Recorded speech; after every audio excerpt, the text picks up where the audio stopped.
Bonsoir et bienvenue dans ce 19h30. C'est une simple colline qu'on évacue, mais c'est un très lourd enjeu politique. Les militants du Mormont sont délogés par la police vaudoise. Ils se battaient contre l'extension d'une carrière avec le soutien d'une partie de la gauche et de personnalités comme le prix Nobel Jacques Dubochet. De quoi placer le Conseil d'État vaudois dans une position délicate. Nous recevrons la ministre verte de la police, Béatrice Métrault. Il n'y aura pas de paléo-festival cette année non plus. La décision est tombée, l'incertitude était trop grande. Les autres festivals n'ont guère plus d'espoir. Nous verrons à quoi ressemblera notre été. Ils sont jeunes, ils sont en bonne santé et ils ont pourtant reçu leur dose de vaccin dans le canton de Vaud. Notre enquête révèle ce soir les failles du système vaudois de vaccination. À l'étranger, nous observerons les destins sanitaires divergents de la France et du Royaume-Uni.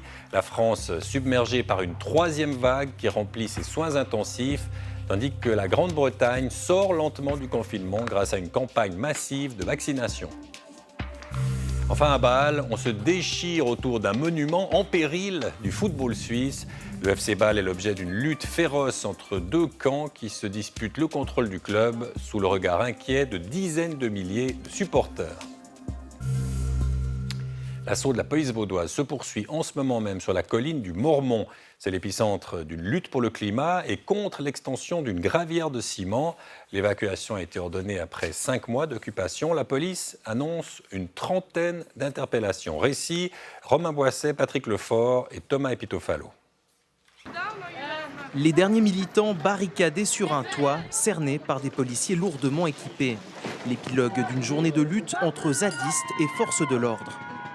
Dès ce moment, toute personne présente peut être poursuivie pour insoumission à une décision de l'autorité. À 8h10 ce matin, l'opération est déclenchée. 150 policiers font face à environ 300 manifestants. La progression est lente sur un terrain truffé de barricades. Certains activistes sont contrôlés, d'autres sont arrêtés. C'est peut-être illégal ce que les zadistes font, mais c'est légitime, alors qu'à l'inverse, ils considèrent et on considère que les choses légales que font Holcim, par exemple pour la destruction d'une colline, sont illégitimes.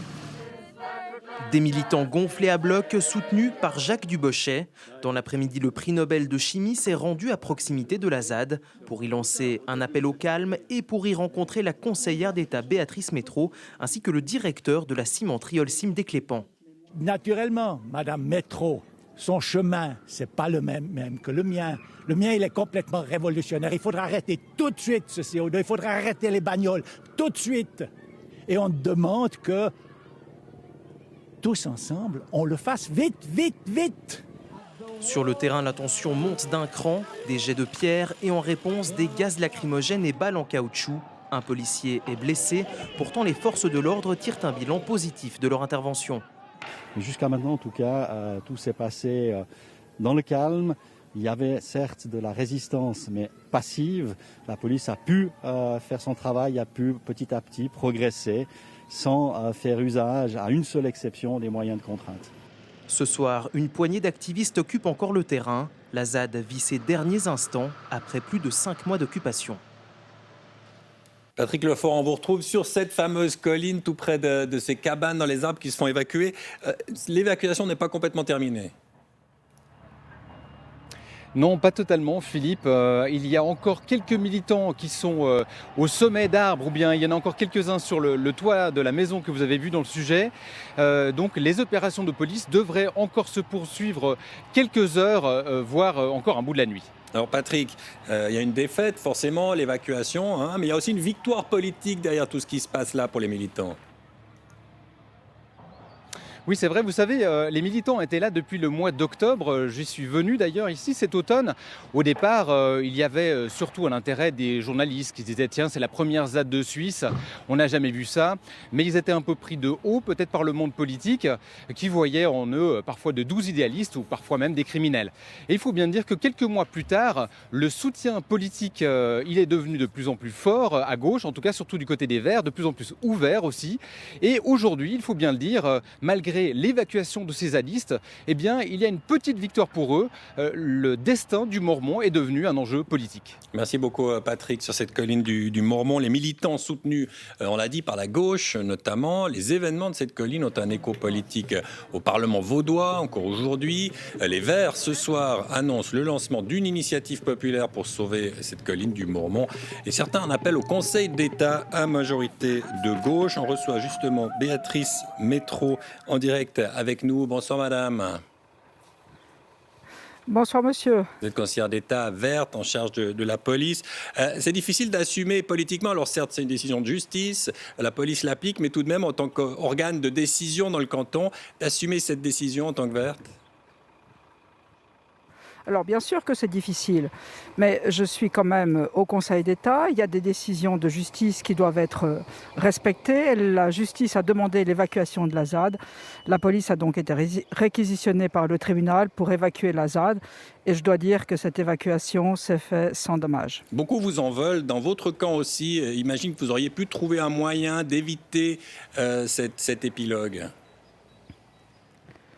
Alors écoutez, j'ai pas mal discuté d'une part avec l'association des orchidées du Mormont et d'autre part avec les zadistes eux-mêmes. J'ai fait toute une après-midi, même une soirée de médiation. La condition d'un départ volontaire avant l'évacuation par les forces de l'ordre était la suspension de la procédure au tribunal fédéral. Et ça, au vu de cette procédure, ce n'était juste pas possible. Donc j'ai appelé à un départ volontaire pacifique qui a été refusé par les zadistes. C'est la raison pour laquelle il y a eu cette évacuation ce jour qui, je le redis, s'est passé vraiment très calmement. Hier encore sur ce plateau, Béatrice Métro, une élue verte, disait à quel point ces mouvements aident politiquement, mais aussi sur le fond, le mouvement vert, le mouvement politique vert. Il y a tout de même une ambiguïté, c'est compliqué de gérer ça. On encourage d'un côté, on doit réprimer de l'autre.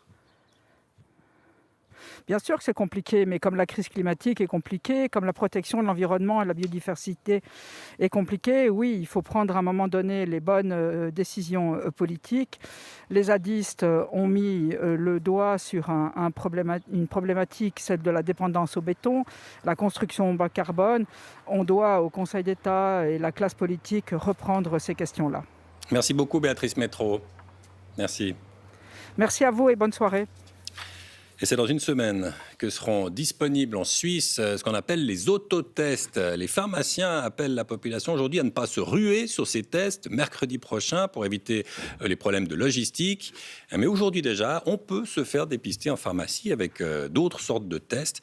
Et à l'approche de Pâques, la demande est déjà très forte. Reportage Geneviève Danton.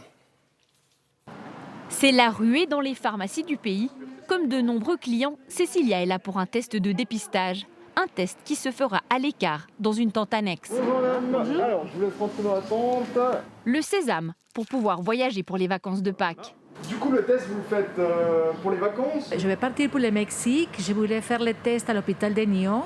Mais malheureusement, c'était complet jusqu'à le 4 avril. Même affluence dans cette pharmacie lausannoise. Donc vous êtes négative et puis avec l'attestation, normalement tout est en ordre. Je vais partir en Sardaigne, je vais aller voir ma famille pour les vacances. Et j'ai appelé plusieurs pharmacies. C'était assez difficile pour moi de trouver un rendez-vous. Des officines qui, en arrière-salle, se transforment en petits laboratoires. Entre tests rapides et PCR, la demande explose. Ici, en une journée, ce sont plus de 70 tests qui sont effectués. On a facilement triplé, voire quadruplé le nombre de tests journaliers avant ces vacances de Pâques. Et on a doublé l'équipe qui faisait les tests. Si dans le canton de Vaud, près de 50 pharmacies sur 200 participent au dépistage, en plus des centres agréés, l'engorgement se fait sentir malgré tout. C'est vrai qu'on se retrouve dans une situation où les centres de tests du canton prennent quasiment plus de gens pour les voyages. Donc tous les gens qui ont besoin d'un test pour voyager, ils viennent en pharmacie.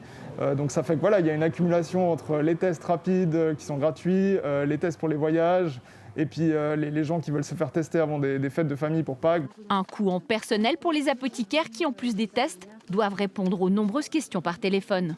Visiblement, les hotlines cantonales et de la Confédération étaient submergées et du coup, tout ça se reporte sur nous. Et ça devient très difficile à gérer, surtout avec l'approche des fêtes de Pâques où il y a une énorme demande. Une cadence qui devra encore s'accélérer ces prochains jours.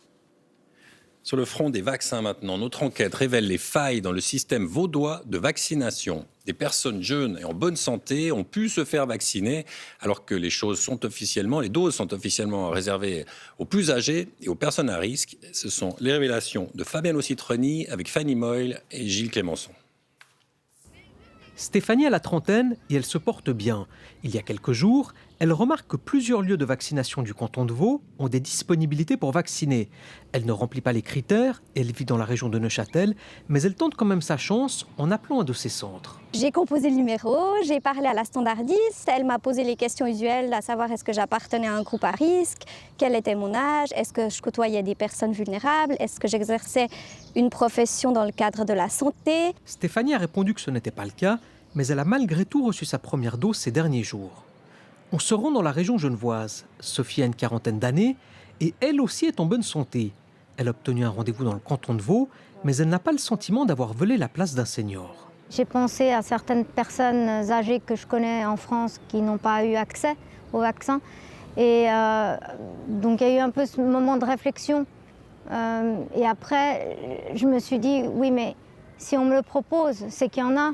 Et je n'ai pas menti. Donc je n'ai pas eu un problème de conscience. Ce n'est pas un hasard si plusieurs jeunes ont pu décrocher un rendez-vous dans le canton de Vaud. C'est le seul en Suisse romande qui permet de s'inscrire directement par Internet. Il faut d'abord aller sur la page des lieux de vaccination. Choisir ensuite un centre, puis un créneau horaire. Le tour est alors presque joué. J'ai fait cet exercice vendredi dernier. Je me suis d'abord inscrit par Internet, ensuite j'ai contacté le centre, j'ai expliqué que j'avais 47 ans, que j'étais en bonne santé. On m'a malgré tout fixé un rendez-vous, ça devait être demain matin. Finalement, je l'ai annulé. On le constate, ce système a des failles, mais le patron du plan vaudois de vaccination le défend et incrimine les médecins qui ne respectent pas les règles. Tout système a des failles. Si vous avez des gens qui acceptent de vacciner en dehors des critères d'éligibilité parce qu'on leur téléphone et on leur dit voilà, bonjour, j'ai 40 ans, j'aimerais me faire vacciner, est-ce que c'est possible? Et qu'ils acceptent, c'est inacceptable et moralement totalement répréhensible, mais ça existera dans tout système, il n'y a pas de moyen automatique pour le contrôler. Le canton de Vaud ne va pas changer sa pratique, mais promet une réaction très ferme s'il identifie les centres qui ont vacciné des personnes non prioritaires. Fabiano, bonsoir.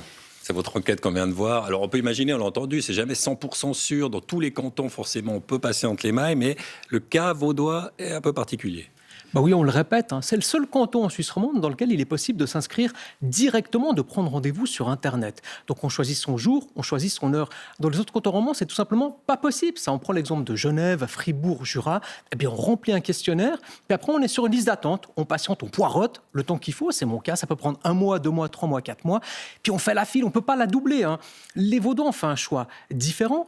Assez facilement, dans le canton de Vaud, vous pouvez vous rendre compte que peut-être demain, après-demain, dans une semaine, il y a de la disponibilité dans tel ou tel centre. Alors la tentation, elle est grande, elle est presque compréhensible, de lancer un petit coup de fil. Puis c'est clair que si on vous dit, écoutez, venez, il y a de la place, on vous accueille à bras ouverts, vous y allez, on l'a vu dans le sujet, c'est quand même complètement fou. On a une femme de la région de Neuchâtel, la trentaine, une femme de la région de Genève, quadragénaire, qui ont pu se faire vacciner dans le canton de Vaud. C'est étrange et ça pose quand même quelques questions. Merci beaucoup, Fabiano. Tandis que la Suisse observe une hausse modérée des infections, la France, elle, subit une 3e vague d'ampleur, comme on le voit sur ces courbes qui montrent une moyenne sur 7 jours. Et puis surtout, les soins intensifs des hôpitaux français sont surchargés désormais. Le pic d'hospitalisation en France a déjà dépassé celui de la 2e vague de l'automne dernier. La pression augmente donc sur le gouvernement français qui pourrait décider un renforcement du confinement. Olivier Aspitart et Anne Fournier. Dans cet hôpital parisien, des gestes répétés depuis plus d'1 année, sans pause ou presque. Aujourd'hui, quasi tout le service réanimation occupé de patients Covid, mais avec des profils inédits. Actuellement, au moment où on parle, la moyenne d'âge du service, c'est 50 ans. 50 ans. Dans le service, nous avons 3 trentenaires, nous avons 3 quadras. C'est plus de 15 ans de moins par rapport à la première vague. La situation devient alarmante en France. 4 974 malades en réanimation, 70 de plus que lors du pic de la 2e vague en novembre. En Seine-Saint-Denis, au nord de la capitale, le taux d'occupation dépasse les 120%, avec la menace d'une déprogrammation de certaines interventions. À plus de 50% des entrées qui sont des gens de moins de 50 ans, et on y est presque, ça va être extrêmement difficile de devoir faire des choix parmi des gens âgés de moins de 50 ans qui par définition sont jeunes. Haute tension reste le pourquoi. Pour les uns, c'est le refus présidentiel d'un confinement généralisé avec les écoles ouvertes et les nouveaux variants. Pour beaucoup de médecins, avant tout un criant manque d'infrastructures. Plus de lits en réanimation. Au-delà de la tragédie humaine, cette crise met en évidence la pesanteur administrative et les manquements du système hospitalier. Une bataille politico-médicale à 1 an de la présidentielle, une équation difficile à résoudre pour Macron. Car aujourd'hui, les prévisions alarmistes se multiplient. La seule chose, c'est que l'offre de soins sera dégradée. Sera dégradée pour tout le monde, pour les Covid et pour les non-Covid. Et jusqu'à une situation, et si on la laisse monter, qui sera une situation à la lombarde, où là, les familles comprendront que les patients mourront sur les brancards. C'est ça qu'on veut éviter. Confinement, école fermée ou statu quo, on est toujours dans l'attente des vœux du président. On va le voir, la tendance est opposée au Royaume-Uni. Le Royaume-Uni qui allège ses restrictions. Depuis hier, les Britanniques peuvent se retrouver en petits groupes et pratiquer leur sport en extérieur. Il faut dire que la campagne de vaccination britannique est la plus avancée d'Europe. Près de 60% des adultes sont vaccinés. Laurent Bourcalter.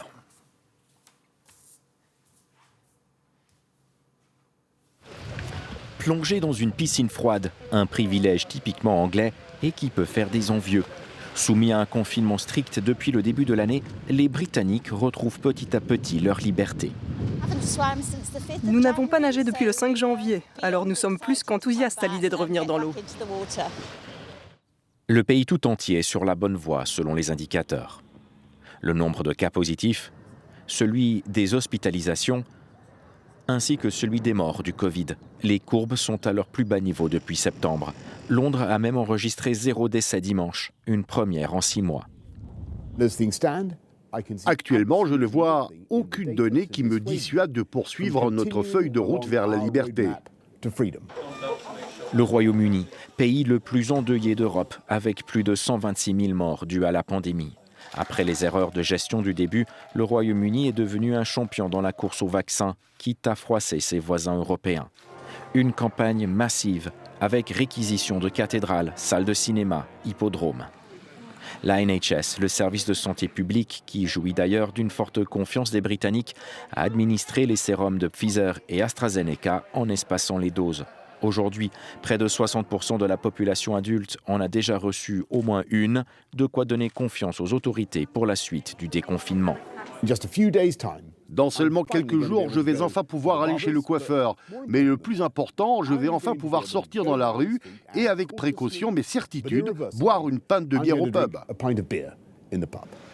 Pour tenir ce calendrier, les autorités demandent néanmoins à la population la plus grande des prudences. 2 autres sérums seront également introduits pour faire face aux pénuries de vaccins. Qui aurait pensé il y a 1 an que les grands festivals de l'été seraient à nouveau annulés une 2e fois cet été? Le Paléo Festival annule tout aujourd'hui, tout comme avant lui Caribana ou Festinoche. Les risques étaient trop grands et l'été s'annonce austère. Éric Jacquin, Mathieu Lombard. Malgré le soleil printanier, ce matin, c'est le cœur lourd que le patron de Paléo arpente la plaine de Las. Ça va Jean-Pierre? D'habitude, à cette période-là, on a la conférence de presse, on a les festivaliers qui achètent leurs billets, mais tous les artistes bien sûr confirmés. Et puis tout d'un coup, là... Morne pleine, pour la 2e année de suite, le site ne vibrera pas au rythme du Paléo. À 100 jours de l'événement, c'est la mort dans l'âme que les organisateurs ont dû renoncer. Même pour l'édition à taille réduite qui était projetée, 5000 personnes par soir, les incertitudes restaient bien trop nombreuses. Notamment la capacité, est-ce qu'on peut réunir 5000 personnes? Est-ce qu'on pouvait avoir des aides, c'est-à-dire une assurance qu'en cas d'annulation décidée par l'autorité, on serait remboursé? Il y avait aussi la question des artistes, la disponibilité, et enfin l'adhésion de nos spectateurs à des contraintes sanitaires. Depuis quelques semaines, la même logique a entraîné l'annulation d'autres festivals majeurs, comme Festinoche, le Caribana ou le Gurton. Et à ce jour, hormis le Montreux Jazz Festival, qui communiquera après Pâques, seul Sion sous les étoiles semble tenir encore la corde parmi les plus grands événements romans. On met évidemment des grands espoirs maintenant qu'Alain Berset a annoncé qu'il y aura des tests rapides disponibles pour tout le monde. Si on exige simplement que les gens montrent une preuve soit de vaccination, soit d'un test négatif. Et je crois que ce sera d'ici l'été dans les mœurs. Chaque personne qui voudra partir en vacances devra de toute façon le faire. Mais on aura un public pratiquement Covid-free. Des spectateurs qui présentent un test négatif à l'entrée et portent le masque. Une formule de concert déjà expérimentée à Barcelone il y a quelques jours avec un public de 5000 personnes. Gilles Delisbach, vous êtes notre spécialiste des festivals. J'allais dire, vous étiez notre spécialiste du temps des festivals. D'abord, Sion sous les étoiles, on peut y croire ou pas ? Mais non, pas vraiment, Philippe. Je ne vais pas annoncer de bonnes nouvelles, mais je crois qu'on se dirige vraiment vers un été sans grand événement de plus de 1000 personnes. Hein. J'ai appelé presque tous les festivals romans aujourd'hui, et tous sont formels. Hein. Même les plus petits, réunir plus de 1000 personnes devant une scène, c'est trop risqué. Et pourtant, la semaine dernière, Alain Berset, l'OFSP, nous disait cet été reviendra sans doute plutôt à la normale, il y a la vaccination. Ça joue pas, ça ? Oui, mais le problème, c'est que les contrats, c'est aujourd'hui qu'il faut les signer. Les festivals engagent aujourd'hui les gens qui vont construire les scènes. Et les signaux, en fait, pour le moment, ils ne sont pas du tout positifs. Qui va dépenser de l'argent pour un festival qui n'est pas autorisé, peut-être pas indemnisé s'il est annulé en juillet ou en août? On est vraiment dans le principe de précaution, puis c'est aussi une question de bon sens. Ouais. Ça veut dire quoi ? Il n'y aura plus rien ? Il n'y aura rien du tout cet été ? Alors non, je vous rassure, il y aura quand même des événements, mais avec des jauges de 300 à 500 personnes. Hein. Le Festival de la Cité à Lausanne planche sur un projet avec 16 scènes en ville. Puis le Pulp Festival en Valais a sorti sa programmation aujourd'hui avec des scènes éparpillées dans tout le canton. Mais bon, ça c'est dans leur ADN, hein. Ils touchent des fonds, ils touchent aussi des fonds publics. Puis il y a les festivals régionaux, vous savez, avec cet impact local très fort. Et eux, ils ont aussi besoin de s'exprimer, ils vont s'adapter, c'est important. Non, on ne peut pas imaginer une nature à horreur du vide, des petits organisateurs qui se glissent là dans ce vide fin juillet, il n'y a plus rien, on essaie de monter un petit concert. Ça peut se faire, hein, des petits concerts dans des endroits isolés, menés par des gens, on va dire... c'est possible de faire quelque chose avec un petit bar, peu de monde, une centaine, 200 personnes, mais avec l'ombre du médecin cantonal toujours derrière qui donnera les autorisations. Effectivement, merci beaucoup Gilles. Merci. Dans le canton de Vaud, il y aura bien une commission d'enquête parlementaire sur l'hôpital Riviera-Chablais. C'est la décision du Grand Conseil cet après-midi. La commission d'enquête se penchera sur la gestion financière de l'hôpital de Rhénat. Ses comptes avaient affiché une perte de près de 18 millions de francs en 2019. L'agriculture et la protection de la nature vont décidément rythmer le printemps politique en Suisse. C'était le lancement aujourd'hui à Berne de la campagne pour l'initiative dite contre les pesticides de synthèse. Elle sera soumise au peuple le 13 juin prochain. Pierre Nebel. Voilà ce que les partisans de l'initiative contre les pesticides de synthèse aimeraient éviter. La contamination du sol, de l'eau et finalement des aliments par des produits qu'ils disent nocifs. C'est le message que les initiants ont fait passer aujourd'hui pour leur lancement de campagne.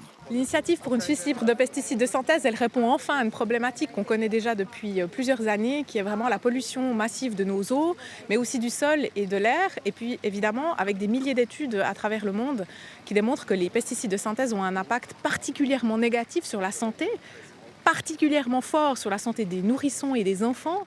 Concrètement, l'initiative demande l'interdiction des pesticides de synthèse dans la production agricole, dans la transformation de ces produits, dans l'entretien du territoire, et puis très important, l'interdiction des denrées alimentaires importées contenant des pesticides. Du côté des opposants, on craint que l'abandon total des pesticides réduise la production locale et augmente le prix des aliments. Nous dépendrions plus de l'étranger pour assurer notre sécurité d'approvisionnement. Donc on perdrait à peu près entre 30 et 40% de la production agricole suisse. Et nous devons veiller justement à maintenir la main sur le contenu de nos assiettes. Pas de quoi faire peur aux initiants.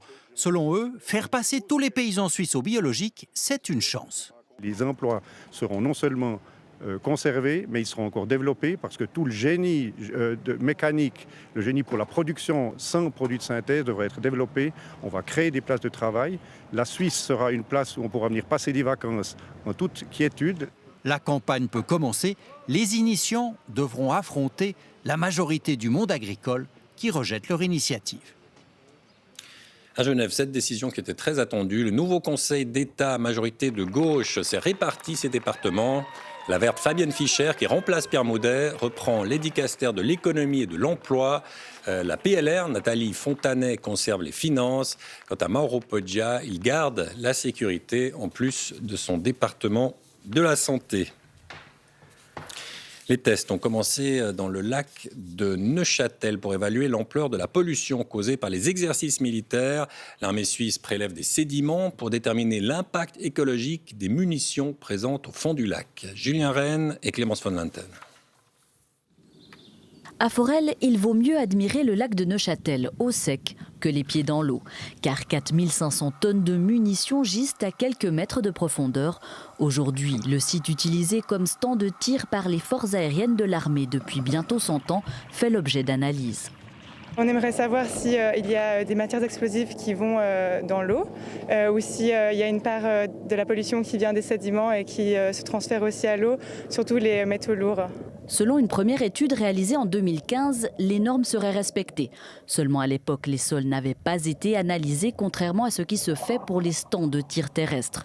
Cette fois-ci, avec 11 échantillons d'eau et 12 de sédiments, l'analyse se veut complète.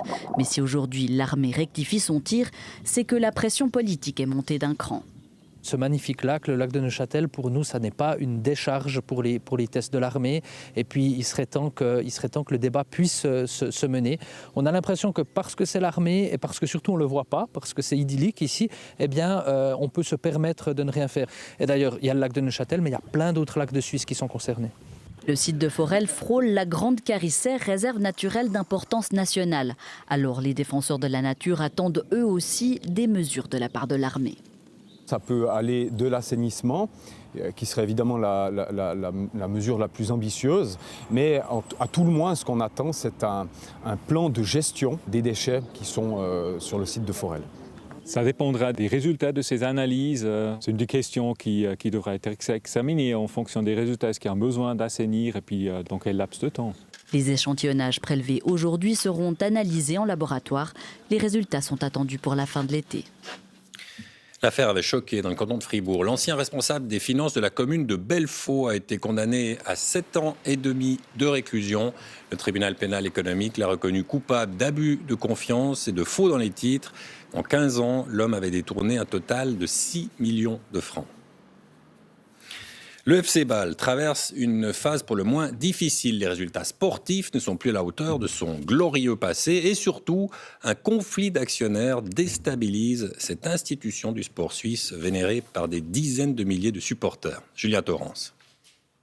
C'était le 13 mars dernier. 3500 fans du FC Bâle protestent contre Bernard Bourguener, le propriétaire du club depuis 2017. En cause, sa volonté de vendre certaines parts du club à un groupe étranger. Il y a quelques supporters qui soutiennent Bourguener et qui ne voient pas d'inconvénient à l'arrivée de capitaux étrangers dans le club. Mais la majeure partie d'entre eux s'oppose à ce projet et s'oppose à Bernard Bourguener depuis des mois. Aujourd'hui, le calme est revenu dans la rue, mais la bataille s'intensifie en coulisses. David Degen, actionnaire minoritaire du club, veut racheter pour plus de 16 millions les parts de Bernard Bourguener, actionnaire majoritaire. David Degen a exercé son droit de préemption et reprend la majorité des actions de Bernard Bourguener. Il est désormais l'actionnaire majoritaire du FC Bâle avec 91,66% des actions. Le problème pour Degen, c'est que cette annonce est contredite par le club. Contrairement au communiqué de presse de David Degen, il n'y a pas eu de transfert d'actions de Bernard Bourguener à David Degen. Malgré nos demandes d'interview, Bernard Bourguener et David Degen n'ont pas souhaité répondre à nos questions. Mais une chose est sûre, après la plainte de David Degen, l'avenir du club se jouera derrière moi au tribunal civil de Bâleville. Entre Bernard Bourguener et David Degen, le combat judiciaire pour le contrôle du club ne fait que commencer et risque de détourner certains fans.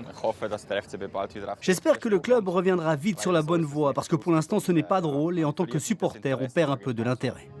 Sportivement, c'est aussi compliqué. Le FC Bâle est 4e du championnat à 21 points du leader Young Boys. Les Rhénans attendent un nouveau titre de champion de Suisse depuis 2017. On va partir pour Matera, dans le sud de l'Italie. La ville fascine depuis longtemps les plus grands artistes et désormais aussi le bernois Milo Rau. Son documentaire « Le Nouvel Évangile » a reçu le prix du meilleur documentaire vendredi dernier à la Nuit du cinéma suisse. Le film n'attendra pas la réouverture des salles, il sort demain sur Internet. Julie Evard. En 2019, Matera est la capitale européenne de la culture. La ville du sud de l'Italie commande une œuvre au Bernois Milo Rau. J'ai tout de suite dit, je fais un film sur Jésus parce qu'il y a eu Pasolini, il y a eu Mel Gibson et j'ai travaillé avec Maya Morgenstern dans une autre pièce qui était La Sainte Marie de Mel Gibson. Et j'adorais le film de Pasolini, alors je téléphonais à tous les acteurs qui étaient encore vivants de Pasolini pour les inviter. Et j'ai fait un cast et après je suis arrivé et là j'ai vu la situation. Une situation terrible. Matera est cerné par des camps de réfugiés dans lesquels vivent 1 demi-million de personnes. Des personnes illégales mais indispensables pour la production de tomates. Et quand j'ai compris la nécessité pour notre agriculture que ça existe, qu'on a besoin de l'esclavage, j'ai compris que je devais pas seulement adapter le livre sur Jésus mais aussi le message qui est la dignité de l'humain. Le Bernois, grand maître du réel, choisit un syndicaliste noir pour jouer Jésus. Les apôtres sont interprétés quant à eux par de vrais réfugiés en révolution. Si tu es illégal, tu vis sous la loi de la mafia italienne, nigérienne, alors ce n'est pas tellement ce que tu cherches d'être acteur devant une caméra. C'était très très difficile. Alors, pour faciliter la réalité des réfugiés, Milo Rau et son Jésus syndicaliste ont réuni une 40aine d'ONG du monde entier et ensemble, ils ont créé un réseau appelé la Révolte de la Dignité. On a maintenant une production de tomates. Notre Jésus est producteur de tomates, ensemble avec les apôtres qui vivent maintenant dans une maison de dignité, qu'on est en train de vendre dans une 50aine de magasins dans le monde germanophone surtout. On est en discussion d'ailleurs avec la Migros. Ça, c'est la belle face du capitalisme. Si on achète les bonnes tomates, on change la vie des migrants au sud de l'Italie. Le Nouvel Évangile, un film sur le tournage d'un film, un petit miracle au sens propre et au figuré. C'est la fin de ce journal. À suivre la météo de Maria Métral et puis à bon entendeur qui enquête sur le sésame contaminé. Excellente soirée et à demain.